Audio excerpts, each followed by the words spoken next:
असे अनेक लोक भेटतात की झोप येत नाहीत, तेव्हा काय करावं? तर ते म्हणते पुस्तक घेऊन वाचायला सुरुवात केली की एका पानात झोप लागते. पुस्तक हे अनेकांसाठी औषध आहेत, पण तुम्ही ढवळलेल्या मनामध्ये 4 चारोळ्या वाचल्या तर झोप लागते. याचं कारण त्या चारोळ्यांच्या शब्दामध्ये मन नित्र करण्याची शक्ती आहे. हे त्या अर्थाने आम्ही बघतो तुमच्या साऱ्या वक्तव्याकडे. पुस्तक झोप येण्यासाठीच नाहीत असं मी मानतो. यानंतर मी अश्लेषा महाजन यांना विनंती करतो त्यांनी आपलं मनोगत व्यक्त करावं. आजच्या उत्सव मूर्ती शकुंतलाताई आणि आदरणीय व्यासपीठ, त्याचबरोबर रियांश आणि आदरणीय सभागृह, सगळ्यांना वंदन करून मी माझे थोडेसे विचार इथे व्यक्त करते. शकुंतलाताईंचे अभिनंदन. उद्या गणेश जयंती आहे आणि त्याच्या पूर्वसंध्येला हा कार्यक्रम आपण आयोजित केलेला आहे. आपल्या डोळ्यासमोर बालगणेश, बालकृष्ण, बालराम असे सगळे येत असतात आणि या सगळ्या बाल देवतांच्या वेगवेगळ्या कथा, त्यांची गाणी आणि लोकसाहित्यातलं त्यांचं जे स्थान आहे, त्यामुळे आपल्याला अनेक बालकविता सुचत असतात. तर त्याचा संदर्भ आज आपल्या या कार्यक्रमाला नक्कीच आहे. अनेकांनी, खरं म्हणजे आधीच्या वक्त्यांनी कवितेविषयी, बालसाहित्य निर्मितीविषयी आपले मनोगत व्यक्त केलेलं आहे. त्यामुळे माझं थोडंसं काम सोपं झालेलं आहे. मी जे काही मुद्दे थोडेफार कागदावर आणले होते, त्यातले काही काही मुद्दे आता मला कमी केले तरी चालणार आहेत.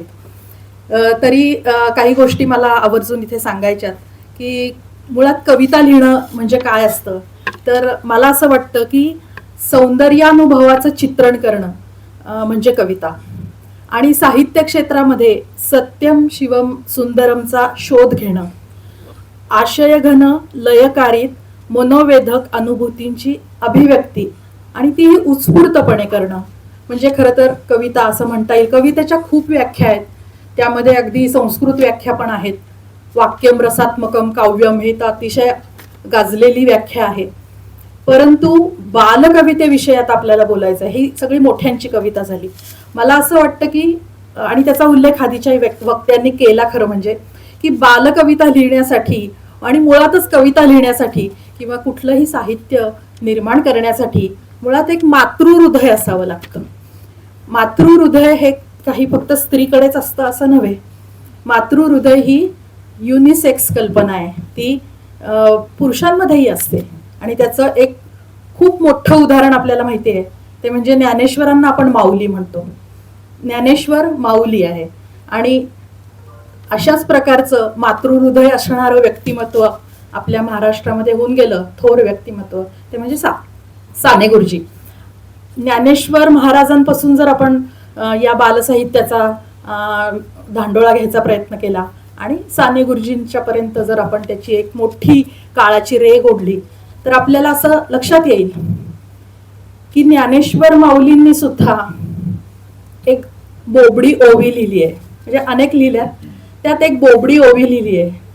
आणि ती बोबडी ओवी ते स्वतः परकाया प्रवेश करून, म्हणजे ते स्वतः एक छोटी गोपिका झालेत आणि त्या गोपिकेच्या भूमिकेतून त्यांनी ती बोबडी ओवी लिहिलेली आहे. काय थांगू तुते बाई, काय थांगू तुते, म्हणजे काय सांगू तुला बाई, काय सांगू तुला, अशी त्या कवितेची, त्या कविताच म्हणूया आपण त्याला, त्याची सुरुवात आहे. गेले होते यमुना पानिया, तेथे भेटला सावला, दोईवल मयूल पिच्छांची टोपी, दोईवल मयूल पिच्छांची टोपी, खांद्यावली कांबला, काय थांगू तुते बाई, काय थांगू तुते. अशी अतिशय गोड अशी ती ओवी ज्ञानेश्वरांनी लिहिली आहे. आणि शेवटी त्या ओवीमध्ये असं त्यांनी म्हटलंय की त्या सावळ्याला बघून मी घाबरले, तो माझ्या मागे आला आणि मी पडले, मग माझी घागर फुटली, मी ओली झाले, मग मला रडू आलं, मग मी पळत सुटले, मग माझे गुडघे फुटले आणि मग कुणीकून आला सालंग पाणी, कुणीकून आला सालंग पाणी, त्याने मला पोतासी धलिले आणि निवलुतीचे कुलपे कलुनी, निवृत्तीच्या कृपे करून निवलुतीचे कुलपे कलुनी ज्ञानेश्वर समाधान पावले, असा तो त्याचा आशय आहे. तर ज्ञानेश्वरांच्या या बोबड्या ओवीपासून खरं म्हणजे आपल्याकडची बालकविता सुरू झाली असं आपल्याला म्हणता येईल. खरं तर त्यापूर्वीपासूनच ती होती आणि लोकसाहित्यामध्ये अडगुळं मडगुळं, सोन्याचं कडगुळं, रुपयाचा वाळा, तान्ह्या बाळा किंवा एक पाय नाचव रे गोविंदा, घागरियाच्या छंदा, अशा प्रकारच्या अनेक बडबड गीतं आपल्याला माहिती आहेत. किंवा इथं इथं नाच रे मोरा, बाळ घाली चारा, चारा खा पाणी पी, भुर रडून जा. रसिक हो, आपली ही छोटी मुलं वेगवेगळ्या पद्धतीनं वेगवेगळ्या कारणांसाठी भुर रडून जात असतात. कधी शिक्षणासाठी देश विदेशात जातात, त्याचं उदाहरण समोरच आहे.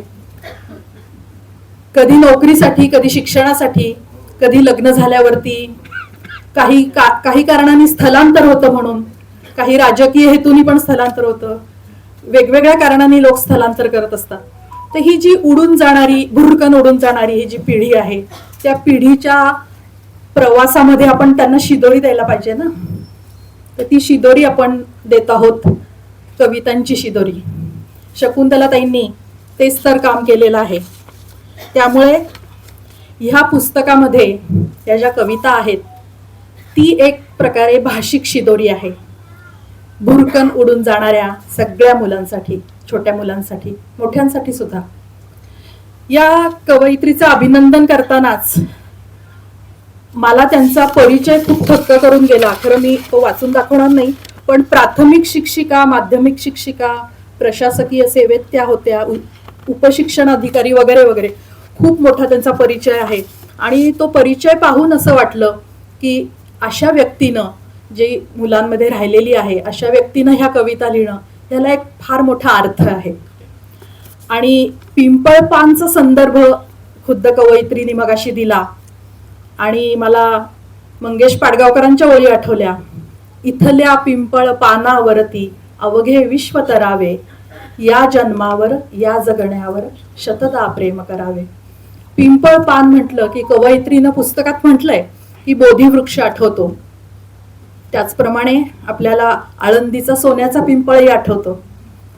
आणि गीतेमधला ऊर्ध्व मूल मदशाखम अश्वत्थम प्राहुरव्ययम हे एक रूपक श्रीकृष्णाने जे गीतेमध्ये मांडलेलं आहे ते पण आपल्याला आठवत राहतं. पिंपळ पान हे जे पुस्तक आहे त्याचं थोडक्यात वर्णन करायची वेळ आली तर मी असं म्हणेन की हे पुस्तक बालकेंद्री, बालसुलभ, आनंददायी, मनोवेधक आणि निरागस या विशेषणांनी ते युक्त आहे. मुलांच्या संदर्भात विचार केला की एक त्रिसूत्री नेहमी हे मोठे मोठे शिक्षण क्षेत्रातले लोक असे मांडत असतात की ज्ञान, रंजन आणि उद्बोधन. तर मला त्याचा क्रम थोडा बदलावासा वाटतो की रंजन आधी सर्वात आणि जास्त, त्याच्यानंतर ज्ञान आणि जाता जाता उद्बोधन किंवा जाता जाता उपदेश. उपदेश केलेला लहान मुलांना आवडत नाही, मोठ्यांना पण नाही आवडत, पण लहान मुलांना विशेषतः मुळीच आवडत नाही. त्यामुळे तसा उपदेश या कवितांमध्ये नाही, त्याबद्दल खरं म्हणजे मी तुमचं अभिनंदन करते. लाडोबा प्रकाशननी या पुस्तकाची निर्मिती केलेली आहे, त्याविषयी खरोखर बोलायलाच हवं. अतिशय आकर्षक असं मुखपृष्ठ, शीर्षकाला साजेसं असं त्यातलं चित्र, रंगसंगती आणि आतल्या पानांवरची सुद्धा अतिशय मनोवेधक चित्र. ती चित्र पाहून ज्यांना अजून वाचता येत नाहीये अशा मुलांना ती चित्र पाहून सुद्धा काहीतरी कवितेतला थोडासा आशय समजेल आणि नंतर ते जेव्हा वाचायला लागतील तेव्हा ते चित्र आणि शब्द यांचा अन्योन्य संबंध काय आहे हे तपासतील. तर त्याबद्दल लाडोबा प्रकाशनचं पण खरं म्हणजे अभिनंदन. जाता जाता माझ्या काही नोंदी किंवा निरीक्षण मी इथं नोंदवते. शकुंतलाताई, या पुस्तकामध्ये मला काही असे शब्द किंवा काही पंक्ती अशा दिसल्या की त्या मी क्षणभर थबकले आणि असं वाटलं अरे हे अवघड आहे थोडस. उदाहरणार्थ, भ्रमराने, सडाफटिंग, निर्माल्य, स्वानंदात रंगुनी जारे, नवे नवे नवे नवे कोंभ सर्वत्र प्रसवले, गुंजारव पदरव, किंवा प्रयत्नांची पराकाष्ठा, एकाक्ष कावळ्याचं वर्णन आहे, एकाक्ष, नामांतर हे हा एक शब्द आहे, किंवा मनात मांडे किंवा चंचल चपला, आणि असे अजून काही शब्द मला दिसले आणि मी थोडी थबकले आणि असं वाटलं की हा वयोगट काय आहे हे कळेल का मुलांना, असं क्षणभर मला वाटलं. पण मी इथे नोंदवू इच्छिते की असे काही शब्द पेरून खरं म्हणजे मुलांची इयत्ता आपण वाढवायची असते. मुलांनी चौकसपणे विचारावं की आजी भ्रमर म्हणजे काय, हा काय शब्द लिहिलायस तू, विचारावं मुलांनी, काय हरकत आहे. प्रसवले म्हणजे काय, प्रसवले हा शब्द नाही कळणार मुलांना, पण त्यांनी विचारावा. आणि मुलांची इयत्ता, जी भावनिक इयत्ता किंवा त्यांची काठिण्य पातळी असा एक मोठा शब्द आहे, तर ती काठिण्य पातळी त्यांची उंचावावी. आणि याच्या संदर्भात विचार करताना मला माझ्या घरची 2 उदाहरणं आठवली. माझा मुलगा लहान असताना एकदा मला म्हणाला की तुझ्या डोळ्यामध्ये एवढी करुणा कशी काय, तर मला एकदम भरून आलं. म्हटलं अरे तुला माहितीये का करुणा हा शब्द, तो म्हटला हो माहितीये. म्हटलं हा चांगली गोष्ट आहे. म्हणजे मोठी माणसं करुणा हा शब्द ज्या पद्धतीने वापरतात त्याच अर्थाने त्यांनी वापरला होता. म्हटलं हा म्हणजे काहीतरी ऐकून नाही म्हटलेला.